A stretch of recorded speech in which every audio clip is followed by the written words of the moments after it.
Hello friends, कैसे हैं आप लोग? उम्मीद है सभी अच्छे होंगे। और लास्ट लेक्चर में हम लोगों ने पहला चैप्टर ख़त्म कर लिया था, मोल कंसेप्ट यानी some basic concept of chemistry.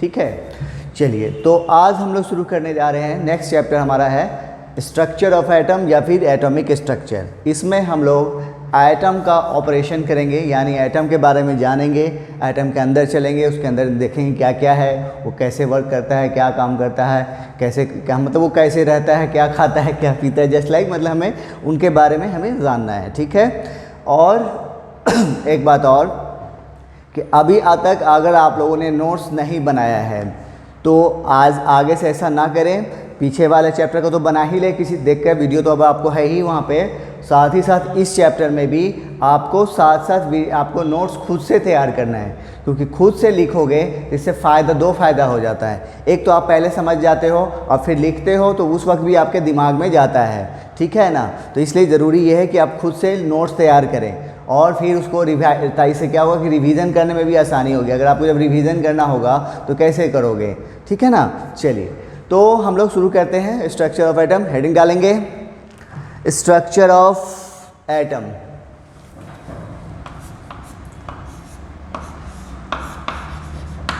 Structure of atom, ठीक है। तो सबसे पहले हम जिसका स्ट्रक्चर निकाला उसके बारे में बात करें, एटम के बारे में। तो एटम जो है वो दो ग्रीक वर्ड से मिलके बना है, जिसमें ए है, पहला टर्म ए मीन्स होता है नॉट, और दूसरा है टोमियो मतलब होता है डिविजिबल, मतलब जो डिवाइड नहीं किया जा सकता हो। एटम क्या है? एटम का मतलब क्या हुआ? जिसको हम लोग डिवाइड नहीं कर सकते हैं, लेकिन फिर भी हम क्या करते हैं, एटम को बहुत बार डिवाइड कर चुके हैं। उसका तो काट छाट खूब हुआ है, उसको कितने पार्ट में तोड़ा जा चुका है ना। जिसमें से तीन ही फंडामेंटल पार्टिकल्स है, इलेक्ट्रॉन, प्रोटॉन और न्यूट्रॉन। बाकी के बारे में हम लोग को नहीं पढ़ना है, हमें इन तीन के बारे में पढ़ना है, इलेक्ट्रॉन, प्रोटॉन एंड न्यूट्रॉन। ठीक है, तो सबसे पहले एटम के बारे में बताया किसने था? डाल्टन्स ने बताया था। तो उसने इस बेसिस पे अपना एक थ्योरी दिया था, डाल्टन्स एटॉमिक थ्योरी। तो लिखोगे डाल्टन्स एटॉमिक थ्योरी के बारे में, डाल्टन एटॉमिक थ्योरी। ये क्या कहता है? इसका कहना है मैटर जो है बहुत ही छोटे छोटे पार्टिकल से बना होता है, जिसको हम लोग क्या कहते हैं? एटम कहते हैं। लिखोगे matter is made up of very tiny particles called, क्या कहा उसको? एटम। ओके, दूसरा पॉइंट है atom of same element, atom of same element are identical. Atoms of same elements are identical in all respect, like shape, size, mass।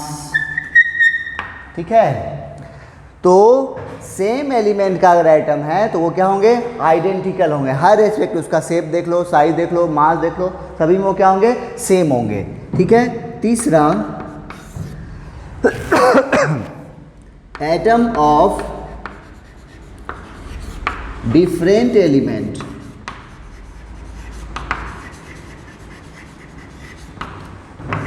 Are different in all respect, like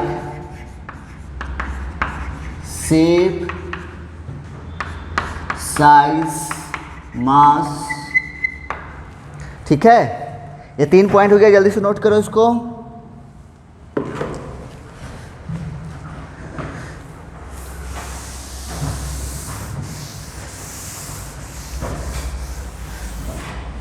चौथा point है atoms of different element can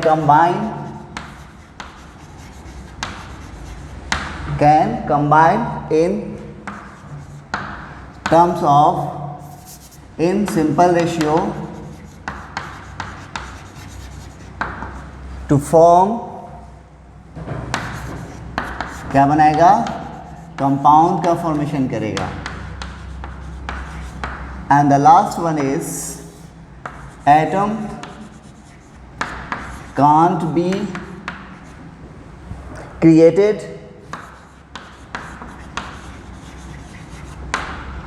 nor be created neither be created nor be destroyed होगा ना। atoms neither be created nor be destroyed। ये कुछ points हैं जिसका Dalton's ने अपने एटॉमिक थ्योरी के बेसिस पे बताया था। ठीक है, जल्दी से नोट कर लो इसको। एक चैप्टर तो हमारा चलेगा थ्योरेटिकल। एक बात और ध्यान रखना है, केमिस्ट्री का ये चैप्टर सबसे आसान चैप्टर में कंसीडर किया जाता है, इसके आसान चैप्टर नहीं है, याद रखें। क्वेश्चन अगर इस चैप्टर से अगर आपका छूटता है तो समझो कि फिर दूसरे चैप्टर में क्या हालत हो जाएगी, क्योंकि ये चैप्टर सबसे आसान में होता है। ठीक है, इसका भी क्वेश्चन आप आराम से बना सकते हो, बस स्टेप बाय चलोगे बनेगा। जैसे जैसे मैं बोल रहा हूँ वैसे करते चलो। क्या करना है, नोट्स तैयार करो और साथ साथ जो पढ़ाते हैं उसी दिन का आपके सबके पास क्वेश्चन बैंक होगा ही, उससे क्वेश्चन उससे रिलेटेड बनाएं। ठीक है, और फिर जैसे ही चैप्टर ख़त्म हो जाए तो फिर आप क्या करें, मिक्स क्वेश्चन बनाएं। ठीक है, चलो अब हेडिंग डालो, discovery of fundamental particles. Discovery of fundamental particles।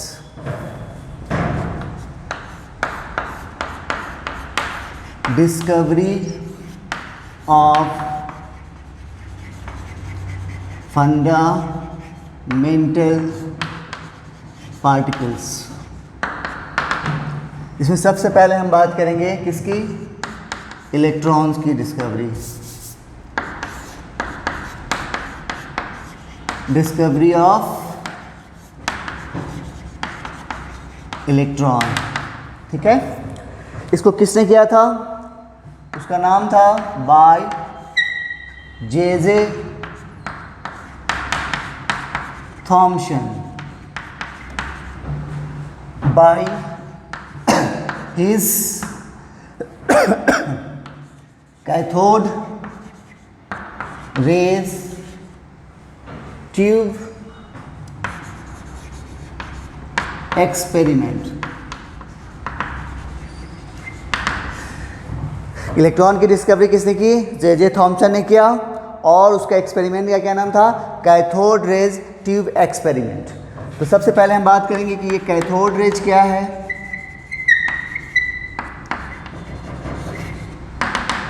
ये एक स्ट्रीम है, स्ट्रीम of negatively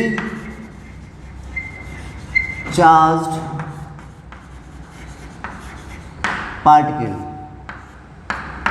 ये क्या है, एक स्ट्रीम है किसका, नेगेटिवली चार्ज पार्टिकल का। ठीक है, दूसरा है आपको कैथोड, कौन सा, कैथोड रे ट्यूब।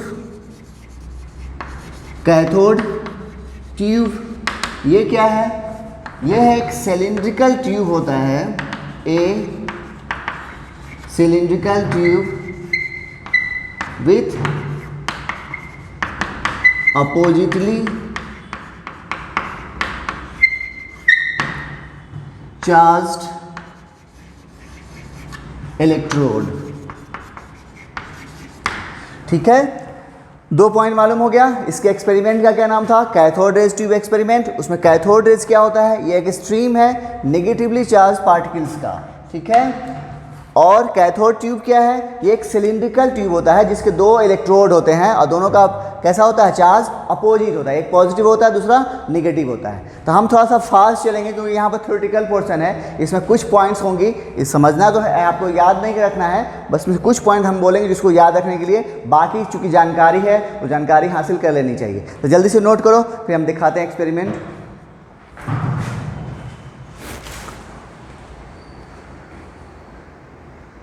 चलो, तो ये ही है आपका कैथोड रेज ट्यूब एक्सपेरिमेंट, यही है एक्सपेरिमेंट सेटअप, ठीक है। तो इसमें देखो यहाँ पर क्या क्या किया गया, हाई वोल्टेज लिया गया है, ये है कैथोड जो नेगेटिव इलेक्ट्रोड पोल से जुड़ा हुआ है, आइए एनोड है जो पॉजिटिव पोल से जुड़ा हुआ है, ठीक है। ये तो रेड कलर में दिख रहा है, ये है फ्लोरेसेंट स्क्रीन। इसकी वजह देने की वजह यह है कि जब इधर से क्या है, देखो ये जो जा रहा है स्ट्रीम वो क्या है, कैथोड रे है, इधर से जाके जब इस पर कुछ टकराता है इस स्क्रीन पे तो वहाँ पे स्पार्क होता है, थोड़ा मतलब वहाँ पे लाइट नज़र आती है थोड़ी सी। इससे अगर ये नहीं रहेगा तो पता ही नहीं चलेगा कि इधर कुछ आया भी है। तो इस चीज़ से इधर से आ रहा है, इस चीज़ को पता करने के लिए ये मटेरियल यहाँ पे लगाया जाता है, ठीक है। क्योंकि इसमें हमें लो प्रेशर चाहिए होता है इसलिए ये पंप सेटअप किया गया है, ठीक है। तो यही है आपको कैथोड ट्यूब एक्सपेरिमेंट का सेटअप। तो जल्दी से नोट कर लो इसको और इसके बारे में बात करते हैं हम लोग, थोड़ा क्या क्या पॉइंट्स यहाँ से निकल के आए हैं।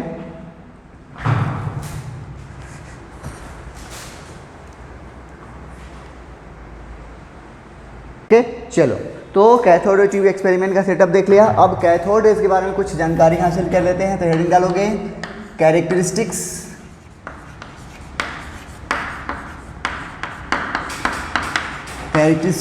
Of cathode rays. इसमें सबसे पहला है, ये देखो किधर से किधर मूव कर रहा था, इधर से इधर मूव कर रहा था, तो इधर क्या था कैथोड, उधर क्या था एनोड। तो क्या लिखोगे, moves from cathode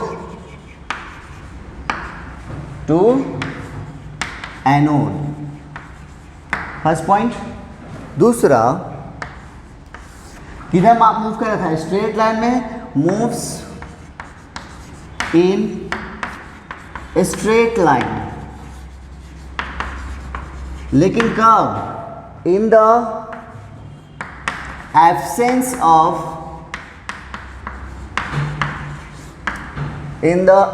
of electric and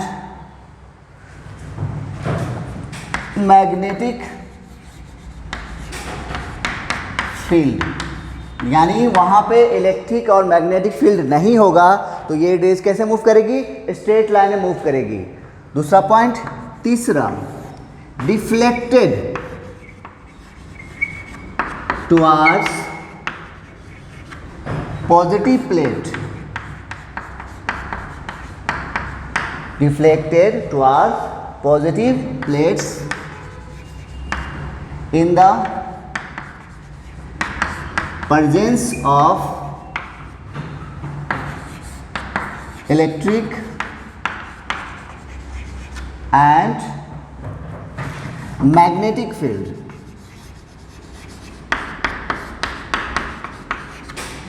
ये बताता है, it shows cathode rays carry negatively charged particles।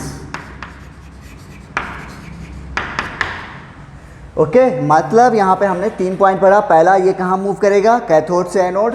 दूसरा, ये स्ट्रेट लाइन में मूव करेगा जब वहाँ पर इलेक्ट्रिक फील्ड और मैग्नेटिक फील्ड नहीं होगा। तीसरा, ये क्या होता है, पॉजिटिव प्लेट की ओर क्या कर जाता है, मूव कर जाता है, डिफ्लेक्ट कर जाता है। कब, जब वहाँ पर इलेक्ट्रिक फील्ड या फिर मैग्नेटिक फील्ड दिया जाए, ठीक है। तो इससे ये पता चलता है कि कैथोड कैसा चार्ज है, उस पर पार्टिकल्स कैसे पार्टिकल उसके अंदर में निगेटिवली चार्ज है। निगेटिव है तभी तो पॉजिटिव की ओर जा रहा है ना। अगर पॉजिटिव होता तो जाता, उधर नहीं जाता, वो किसी और तरफ जाएगा, वो आगे हम बताएंगे अभी। चलो जल्दी से नोट कर लो तीनों।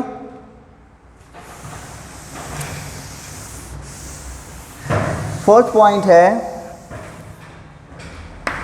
Contain material contain material particles that is having mass and velocity। Fifth point है affect photographic plate.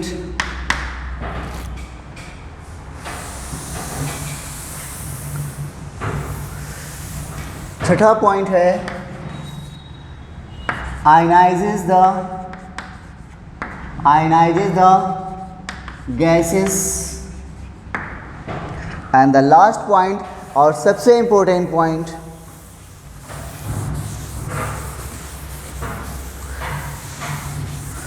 Last point और सबसे इंपॉर्टेंट जो पॉइंट आपको ध्यान रखना है इनमें से वो ये है, डू नॉट डिपेंड्स ऑन, कहाँ, पहला इलेक्ट्रोड मटेरियल और दूसरा gas in the discharge tube.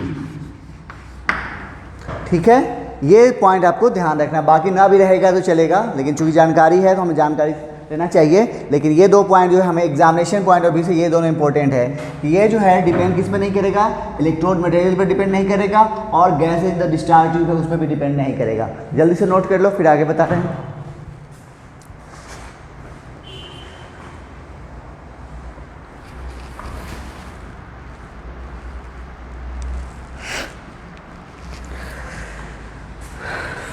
ठीक है, चल आ जाओ।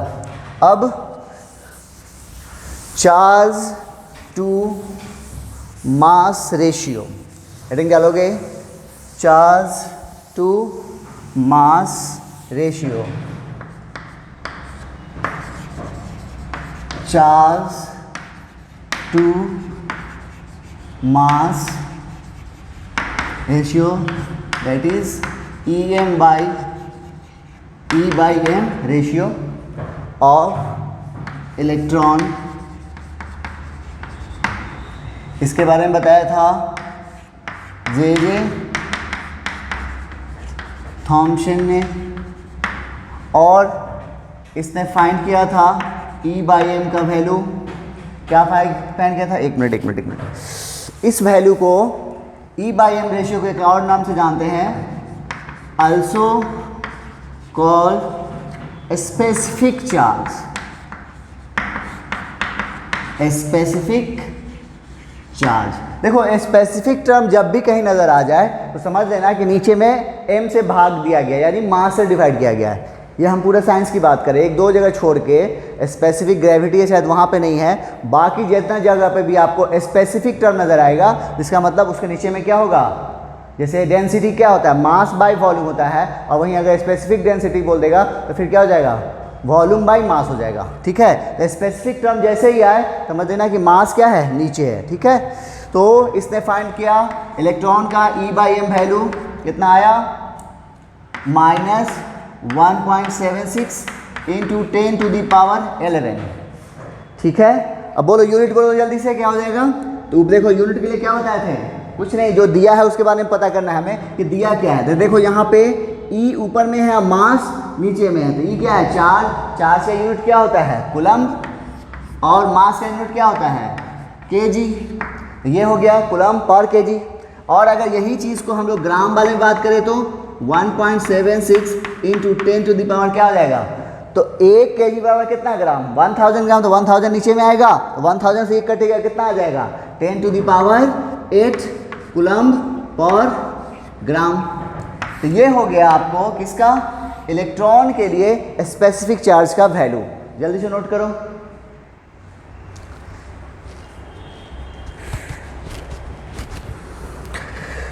कर लिए, चल अब चार्ज निकाल लेते हैं। हेडिंग क्या लोगे, charge on electron.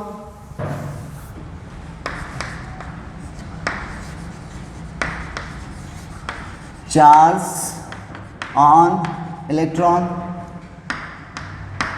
Bye, scientist का नाम था R.A. Millikan, by his oil drop experiment. उसके एक्सपेरिमेंट का क्या नाम था, ये बराबर पूछता है ये, ठीक है, ये इस पॉइंट पूछता है कि इलेक्ट्रॉन पे जो चार्ज है वो किसने निकाला था। साइंटिस्ट का नाम क्या है, R.A. मिलिकन है, और उसके एक्सपेरिमेंट का नाम क्या था, ऑयल ड्रॉप एक्सपेरिमेंट। इस ऑयल ड्रॉप एक्सपेरिमेंट को आप लोग फिजिक्स में जब मॉडर्न फिजिक्स पढ़ोगे तो वहाँ पे बताया जाएगा, ठीक है। तो इस तरह से इसने चार्ज लाया, चार्ज ऑन इलेक्ट्रॉन कितना, -1.6 इंटू 10⁻⁻19 कूलम, ठीक है। And the third one, mass of electron. तो मास ऑफ इलेक्ट्रॉन कैसे निकलेगा,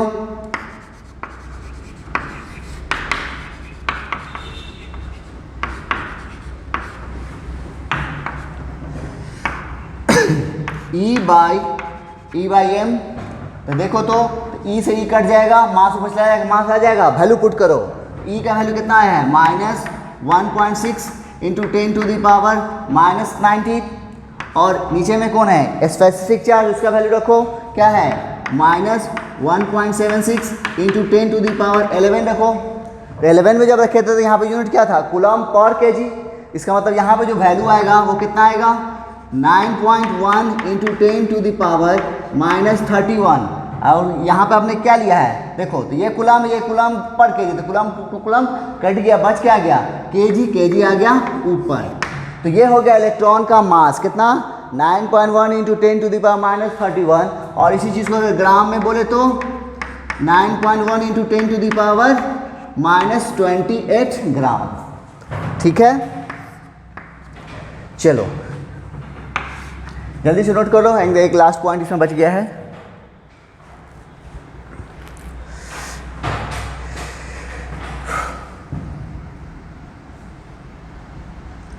ये मास जो आया है, ये मास कहलाता है rest mass of electron.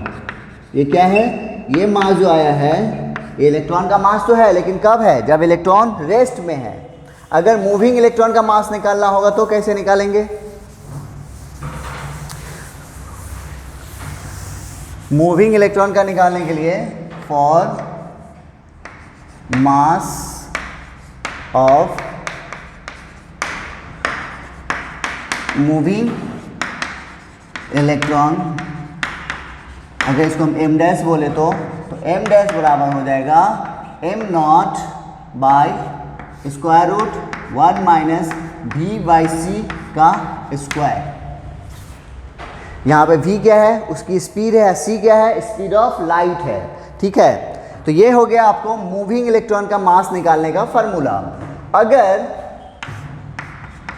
If speed electron जो है वो किसके बराबर है, स्पीड ऑफ लाइट के बराबर है, तब आपको देन मास जो है मूविंग इलेक्ट्रॉन का क्या आ जाएगा, देखो तो ये दोनों बराबर है, इसका मतलब ये हो गया कट जाएगा तो कितना आएगा, 1 आएगा। तो 1 माइनस 1 गया, क्या हुआ, 0। तो नीचे में क्या आ गया, 0 टर्म आ गया। तो ये वैल्यू क्या आने वाला है, बोलो, हाँ, किसी भी चीज़ को जब 0 से डिवाइड करते हैं तो क्या मिलता है, इनफाइनाइट मिलता है। यानी मूविंग इलेक्ट्रॉन का मास तब कितना हो जाएगा, इनफाइनाइट मास हो जाएगा। और वहीं अगर इफ वेलोसिटी ऑफ इलेक्ट्रॉन किससे, स्पीड ऑफ लाइट से ज़्यादा है, तब क्या होगा, देखो तब ये ऊपर वाला ज़्यादा है, नीचे वाला कम है। इसका मतलब ये वैल्यू क्या है, पॉजिटिव है, इससे ज़्यादा आएगा, इससे जब ज़्यादा आएगा इसमें से ये घटेगा, तो ये वैल्यू क्या आने वाला है, नेगेटिव आने वाला है। यानी आपको मास तब क्या हो जाएगा, इमेजिनरी हो जाएगा, इमेजिनरी हो जाएगा, ठीक है। चलो जल्दी से नोट कर लो, फिर इसके मास को कंपेयर कर देते हैं हाइड्रोजन से, जिसकी हमें ज़रूरत पड़ने वाली है।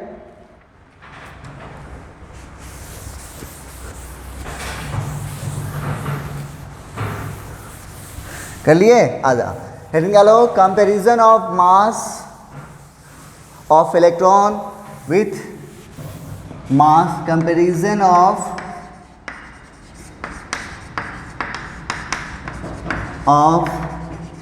मास ऑफ इलेक्ट्रॉन किसके साथ? With mass of hydrogen atom. देखो तो कंपैरिजन के बारे में जब भी कहा जाए ना, जब भी कभी भी आगे भी चल के आने वाला है, जब भी कंपैरिजन कहे तो क्या करना, उसका रेशियो निकाल देना, आपको कंपैरिजन हो जाएगा। तो जैसे किसमें क्या कहा गया है, इलेक्ट्रॉन के मास से, तो मास ऑफ इलेक्ट्रॉन बाय किससे, हाइड्रोजन एटम से, तो मास ऑफ हाइड्रोजन एटम। अब दोनों का वैल्यू पुट करो तो मास ऑफ इलेक्ट्रॉन कितना आया है, 9.1 इंटू 10 टू द पावर, बोलो ग्राम वाला ले लो, -28 ग्राम। ओके, आ जाओ नीचे में, हाइड्रोजन एटम का मास कितना था, 1.008 या फिर 1 AMU, यही था। लेकिन ये जो है ऊपर वाला, ये तो है ग्राम में और यहाँ AMU में, तो कैसे करोगे, इसे भी हम लोग हाँ ग्राम में कन्वर्ट करेंगे। इसके लिए यहाँ पे क्या करना पड़ेगा, वैल्यू पुट करने पड़ेगा, किसका, AMU का। तो AMU का वैल्यू कितना होता है, जल्दी बताओ, बोलो जल्दी, 1.008, 1.6 इंटू 10 टू द पावर -24 ग्राम, ये होता है ना। बोले थे ये सब वैल्यू सब याद रखना पड़ेगा आपको, नहीं रखोगे तो काम नहीं चलेगा। इसको सॉल्व करोगे तो ये वैल्यू आएगा 1837, ठीक है, यानी एग्जैक्ट तो नहीं आएगा, लगभग आएगा, ठीक है। तो इस तरह से मास ऑफ इलेक्ट्रॉन क्या हो गया, 1/1837 into mass of hydrogen atom. Okay, चलो जल्दी से नोट कर लो, फिर इसको हम समराइज कर देते हैं, फिर हम चलेंगे प्रोटॉन पे।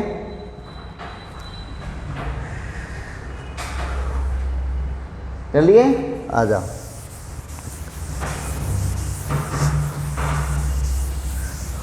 तो हमने अभी भी जितना चीज़ पढ़ा है उसमें से कितने पॉइंट को आपको ध्यान रखना है वो हम कर दे रहे हैं। ये है इलेक्ट्रॉन, ठीक है। इसमें जो सबसे पहला पॉइंट है वो है क्या है, जे थॉमसन। ये कौन है, डिस्कवरर है, ठीक है, एक पॉइंट। दूसरा, इसका मास आपको याद रखना है, वो कितना है, 9.1 into 10 to the power -31 kg, और ग्राम में बात करें तो 9.1 into 10 to the power -28 gram, ये पॉइंट। अगला है चार्ज का, कितना, 1.6 into 10 to the power -19 coulomb, ठीक है। उसके बाद अगला है स्पेसिफिक चार्ज का,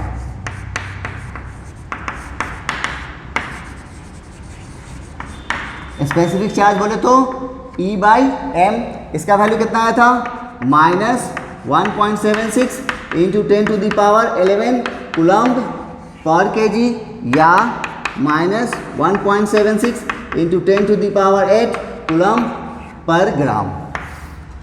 बस आप इतना पॉइंट को खासकर ध्यान रखोगे। और एक पॉइंट और हमने बोला था कि कैथोड जो क्या होता है, किस पर डिपेंड नहीं करता है, इलेक्ट्रोड के मटेरियल ऑफ इलेक्ट्रोड, और दूसरा गैस इन द डिस्चार्ज हो, ये दो पॉइंट। बाकी इन सब पॉइंट को तो आपको हर हाल में ध्यान रखना होगा कि इन सब की हमें आगे आने वाले चैप्टर में ज़रूरत पड़ेगी, इसी चैप्टर में भी ज़रूरत पड़ेगी, क्योंकि जैसे मास ऑफ इलेक्ट्रॉन की जरूरत पड़ेगी तो क्या करोगे, ठीक है। तो जल्दी से नोट कर लो इसको, फिर हम लोग देखते हैं प्रोटॉन और फिर न्यूट्रॉन के बारे में।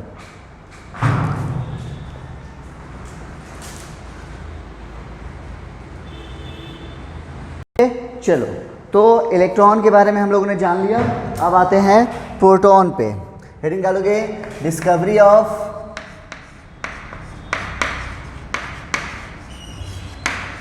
प्रोटॉन।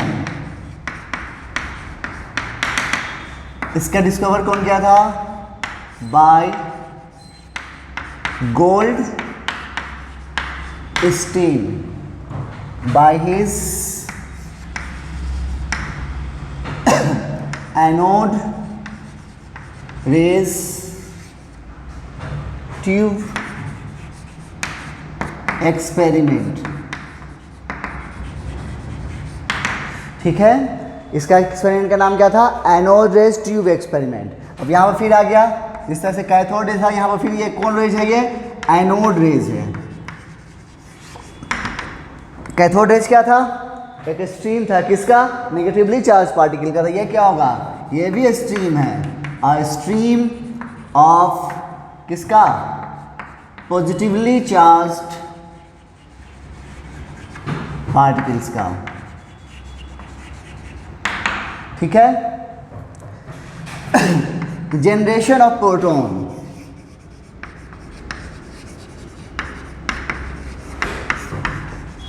अगर हमें प्रोटॉन जनरेट करना है तो कैसे करेंगे? देखो तो हमने लिया है हाइड्रोजन एटम, इसमें से एक इलेक्ट्रॉन को हटा दो तो क्या बचेगा? ये H+। ये हाइड्रोजन एटम है, उसमें से इलेक्ट्रॉन को निकाल दिया तो क्या बन गया? H+ बन गया। तो बताओ इसके पास इसके में दोनों डिफरेंस क्या है? इसमें इलेक्ट्रॉन कितना है? बोलो, हम लोग बहुत अच्छा से पढ़ चुके हैं। ये इलेक्ट्रॉन कितना होगा? 1 होगा, क्योंकि हाइड्रोजन एटम का एटॉमिक नंबर कितना होता है? 1। इस पर कोई चार्ज भी नहीं है, इलेक्ट्रॉन की संख्या 1। प्रोटॉन पे तो कोई चार्ज का मतलब ही नहीं, उसके एटॉमिक नंबर के बराबर भी 1। और न्यूट्रॉन की संख्या मास नंबर में से एटॉमिक नंबर को माइनस करोगे, मास नंबर कितना है इसका? 1 - 1 कितना हो गया? ये हो गया 0, यानी हाइड्रोजन में न्यूट्रॉन नहीं होता। अब देखो, अब इस पे आ गया प्लस चार्ज, है ना? तो प्लस चार्ज आया तो हमने आपको बताया था कि जब भी चार्ज आ जाए तो क्या करना है? चार्ज को पहले भूल के उस पर इलेक्ट्रॉन निकालना है। किसके लिए? इलेक्ट्रॉन के लिए। प्रोटॉन के लिए कोई चार्ज का मतलब ही नहीं होता। तब यहाँ पे पहले इलेक्ट्रॉन कितना था इसके पास? 1 था, और एक पॉजिटिव चार्ज है, इसका मतलब 1 इलेक्ट्रॉन निकल गया। तो था कितना? 1 वो भी था, वो भी निकल गया, तो बच कितना गया? 0। यानी इसमें अब एक भी इलेक्ट्रॉन नहीं है, लेकिन क्या है? न्यूट्रॉन तो पहले से ही नहीं था। इसका मतलब H+ का मतलब क्या हो गया? प्रोटॉन हो गया। ठीक है, चलो जल्दी से नोट कर लो इसको, फिर हम आपको एक सेटअप तैयार करके दिखा देते हैं, एंड देन उसके बारे में बात करेंगे।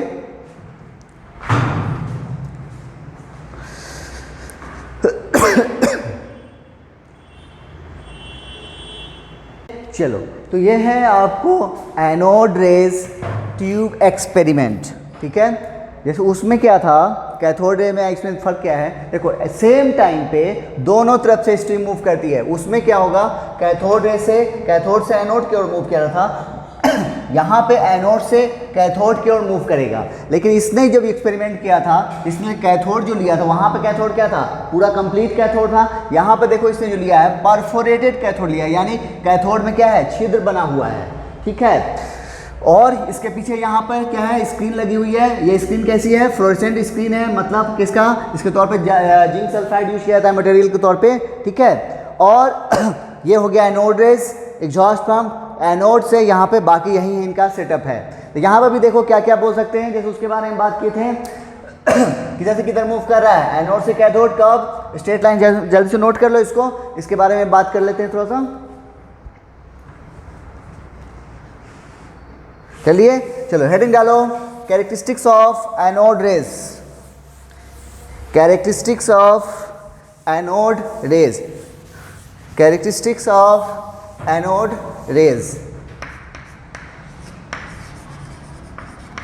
Characteristics of anode rays. चलो बोलो बोलो फटाफट जल्दी से। पहला, मूव करेगा किधर से किधर से? Moves from anode to cathode, पहला पॉइंट। दूसरा बोलो, moving in straight line. Moves in straight line कब? In the absence of electric and magnetic field। तीसरा, moves या फिर deflected towards किधर, negative plate, to deflected towards negative plate कब, in the presence of electric and magnetic field। ये क्या बताता है, ये बताता है it shows that anode rays carry क्या चीज, पॉजिटिव पार्टिकल्स। ठीक है, चलो जल्दी से नोट कर लो तीनों पॉइंट, कर लिए। चलो जल्दी से अगला लिखो, fourth point, contain material particles that is having mass and velocity। Fourth point. Fifth point लिखो, affect photographic plate,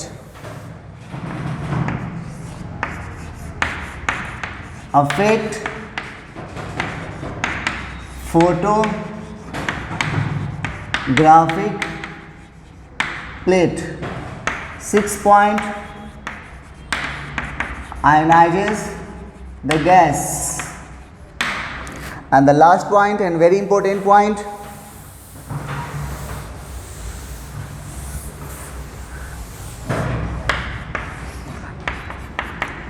depends on पहला इलेक्ट्रोड मटेरियल और दूसरा गैसेस इन द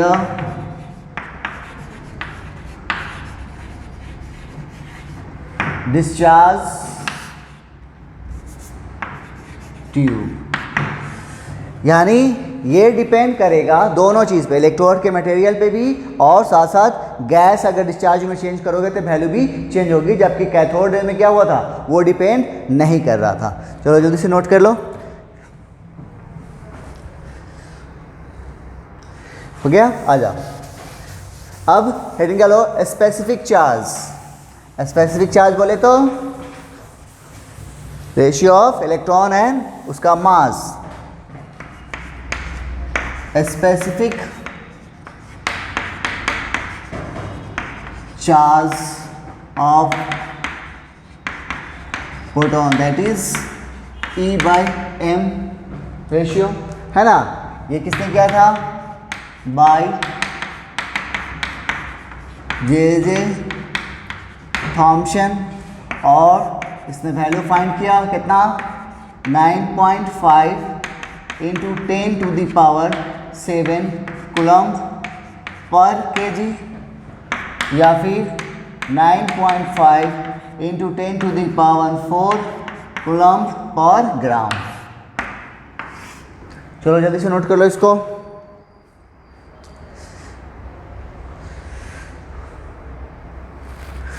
कर लिए। चलो अगला है चार्ज ऑफ प्रोटॉन।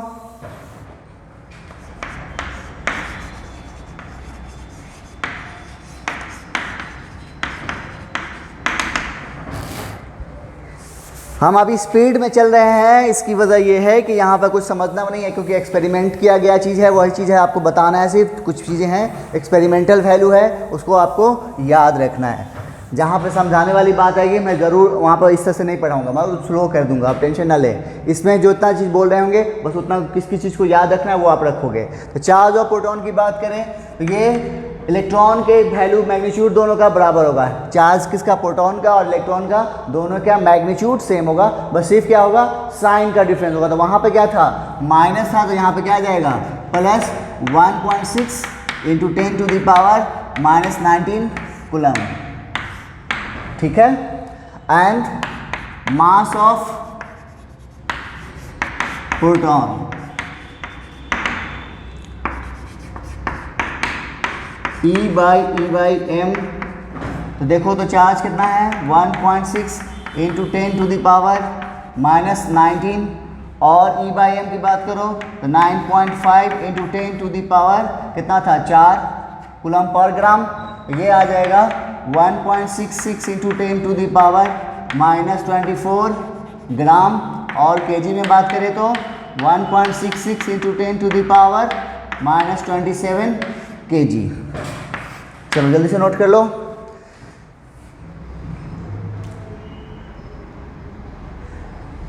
ठीक है।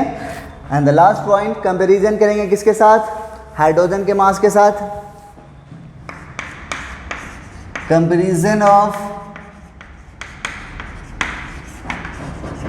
मास of proton with mass of क्या चीज़, हाइड्रोजन एटम। तो क्या करेंगे, हम आपको बताया था जिसका बात करना होगा, दोनों का रेशियो क्या करेंगे, रेशियो निकालोगे, मास of proton by mass of hydrogen atom. बोलो मास ऑफ प्रोटॉन कितना है, देखो यहाँ पे है कितना है 1.66 into 10 to the power minus 24 gram. और हाइड्रोजन एटम का मास 1 AMU या फिर 1.008 AMU, तो हम लोग 1 AMU लेके चलते हैं। तो AMU का वैल्यू कितना होता है 1 AMU। तो AMU का value 1.66 into 10 to the power minus 24 gram. तो देखो तो दोनों कट गया, कितना आ गया, मतलब प्रोटॉन का मास किसके बराबर आ रहा है, हाइड्रोजन एटम के मास के बराबर आ रहा है। मतलब that is mass of proton बराबर मास ऑफ हाइड्रोजन एटम। चलो जल्दी से नोट कर लो, फिर समराइज कर देते हैं। हो गया, आ जाओ।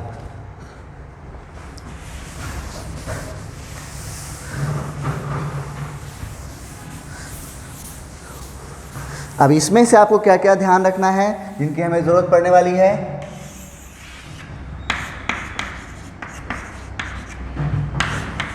डिस्कवर कौन किया है, गोल्ड स्टील, ये कौन है, डिस्कवरर है। ठीक है। चार्ज कितना है 1.6 into 10 to the power minus 19 coulomb. Mass बोलो कितना आया है 1.66 into 10 to the power minus 24 gram.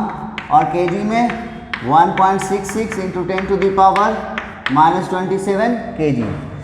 और specific charge E by M बोलो कितना आया है 9.5 into 10 to the power 7 coulomb per KG, या फिर 9.58 into 10 to the power coulomb per gram.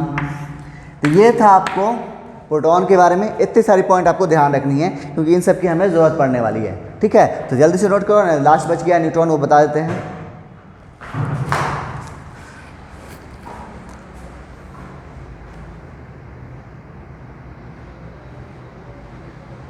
चलो, एंड द लास्ट वन है फंडामेंटल पार्टिकल में डिस्कवरी ऑफ न्यूट्रॉन। हेडिंग डालोगे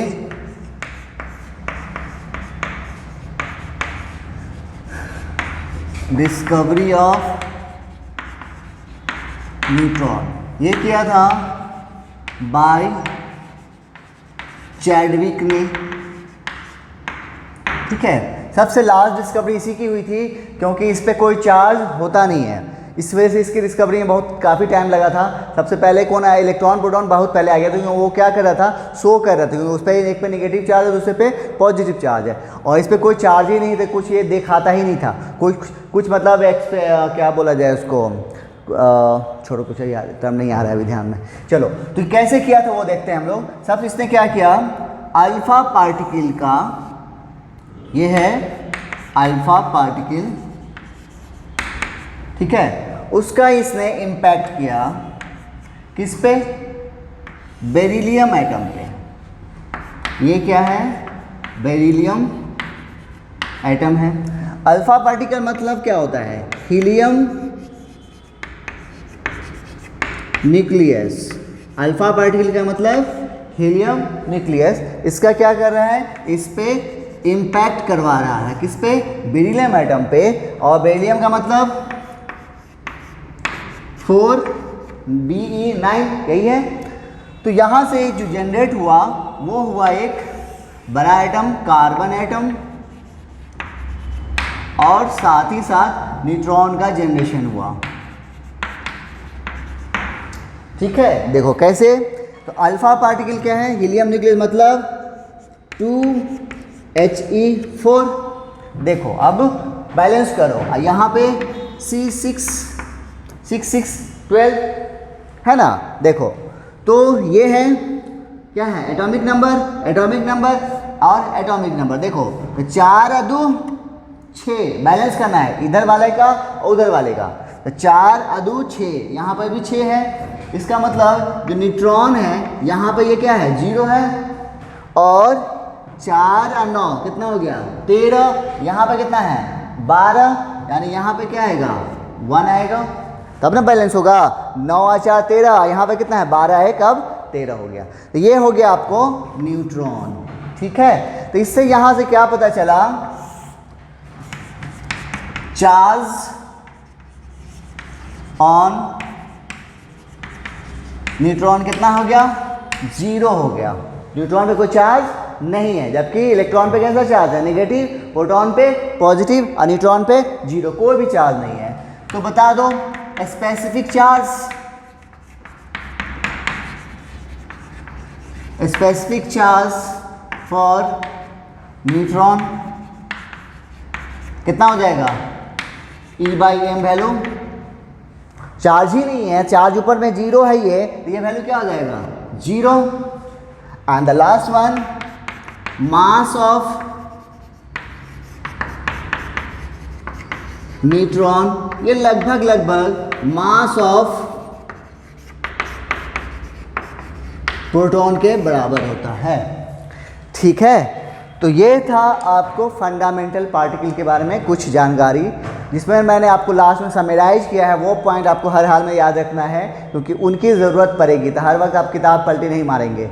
ठीक है ना। चलिए, तो नेक्स्ट लेक्चर में हम आपको इससे आप जो पढ़े हैं इस पे 1-2 कुछ क्वेश्चन करेंगे, खासकर स्पेसिफिक चार्ज पे आता है क्वेश्चन, वो करेंगे। और फिर अगला क्लास से आपको मज़ा आने लगेगा, क्योंकि वहाँ से आपको फिर समझना होगा और तभी आपको क्वेश्चन बनेंगे। ठीक है, यहाँ पे क्या था, ये सब एक्सपेरिमेंटल वैल्यू थे, एक्सपेरिमेंट किया गया था, उस चीज़ को हमने बताया है। ठीक है, तो इसमें हमने किया नहीं है कुछ, तो हम आपको क्या बताएंगे।